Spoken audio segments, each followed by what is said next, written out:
You know that contributing to an RRSP will help you save on taxes, but you don't really understand how. In fact, you probably believe that contributing to your RRSP automatically means you'll get a tax refund. This is actually not the case. Hi. My name is Kat and I'm a chartered professional accountant. On this channel, we discuss Canadian tax, accounting, and personal finance, with the goal of helping you keep more of your hard-earned money in your own pockets. Today's video is all about how RRSP contributions reduce income taxes. We'll go over a brief overview of how RRSPs and income taxes work, how RRSP contributions reduce your taxes, including detailed examples, and why you won't necessarily get a tax refund from your RRSP contribution. At the end of the video, I'm going to share a tip that will help you maximize your tax savings using your RRSP. So let's jump right in. Let's start with a very brief overview of RRSPs. Registered retirement savings plans are a type of account meant to help you save for retirement. One of the benefits of the RRSP is that the money you contribute to it is tax deductible. This means that you can deduct your RRSP contribution from your total income for the year. So let's discuss how income taxes work, to help clarify what this means exactly. In Canada, the money we earn is taxed by adding up all of our income sources for the year. We then subtract any deductions we're eligible for, to arrive at our taxable income. This is the number that is used to calculate how much taxes we owe, using the tax brackets. For example, if you have a regular job and no other sources of income, your total income for the year would be equal to your salary, let's say $60,000. You can reduce that amount by claiming certain deductions, such as an RRSP contribution. A $5,000 RRSP contribution would bring your income down from $60,000 to $55,000, and your taxes would be calculated on $55,000 instead of $60,000. Obviously, these are extremely brief explanations of the RRSP and income taxes. For more in-depth information, check out my detailed videos about each topic, linked in the description box below.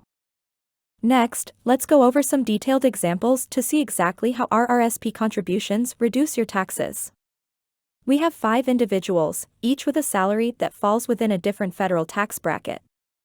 Using the 2025 tax brackets, we can calculate how much taxes they would owe according to their salary.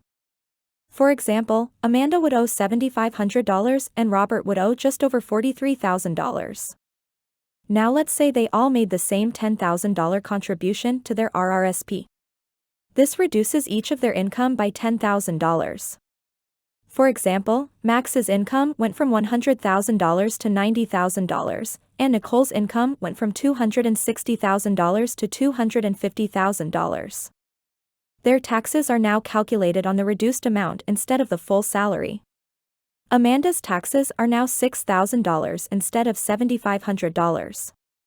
Robert's taxes went from $43,000 down to $40,000. If we compare the amount of taxes owed before the RRSP contribution with the amount owed after the $10,000 RRSP deduction, we can see that each individual saved a different amount of taxes despite making the exact same RRSP contribution. The savings range from $1,500 for Amanda to just over $3,100 for Nicole. In fact, the amount saved corresponds to the rate of the tax bracket they each fall in. For example, with a salary of $150,000, Jessica falls in the third tax bracket at 26%.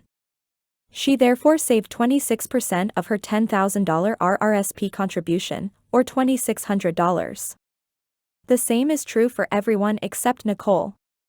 That's because she went from the 5th tax bracket with an income of $260,000 down to the 4th tax bracket at $250,000. Since her RRSP contribution caused her to change tax brackets, her percentage amount saved falls in between the 4th and 5th brackets of 29% and 33%. Before we go on, if you've learned something so far, please take a second to give this video a like, it really helps the channel. Alright, so as we just saw, RRSP contributions reduce your taxes by reducing your total income. Since you end up being taxed on a smaller amount, you pay less taxes than if you hadn't made an RRSP contribution. That being said, contributing to your RRSP does not guarantee that you'll get a tax refund. Whether or not you get a tax refund depends on how much you paid in taxes throughout the year, compared with how much you owe when you file your tax return at the end of the year. Let's take Amanda for example.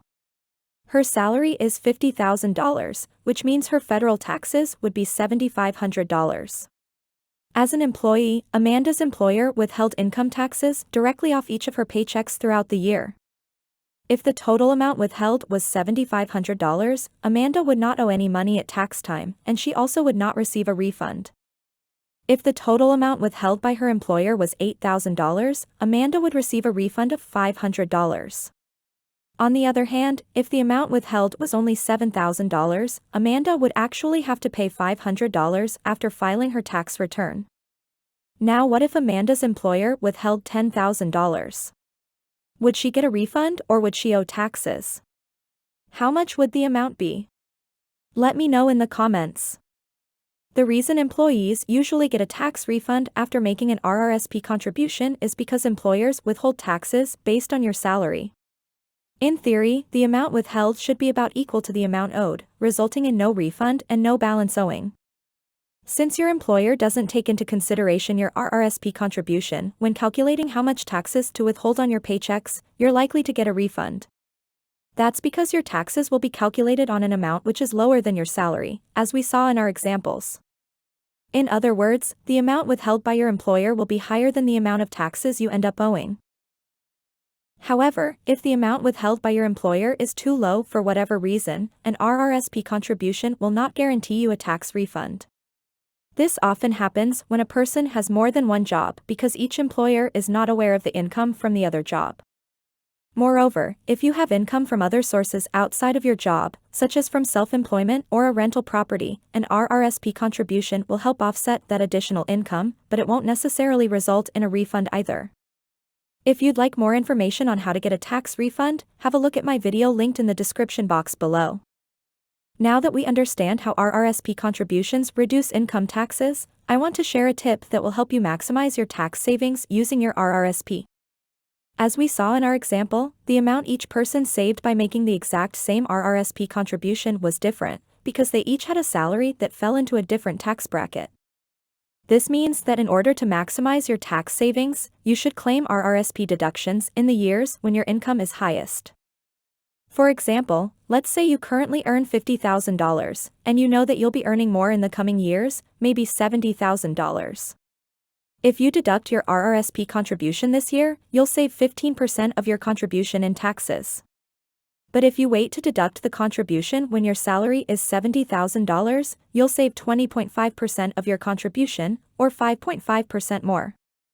In other words, the higher your tax bracket, the higher the tax savings. So there you have it. We discussed a brief overview of how RRSPs and income taxes work, how RRSP contributions reduce your taxes, including detailed examples, and why you won't necessarily get a tax refund from your RRSP contribution. I also shared a tip to help you maximize your tax savings using your RRSP. That's all for today's video. I hope you found the information helpful. Don't hesitate to ask your questions or submit special requests for future videos in the comments. Be sure to hit that notification bell if you want to be the first to know when a new video is released. Thanks for tuning in, and I'll see you next time.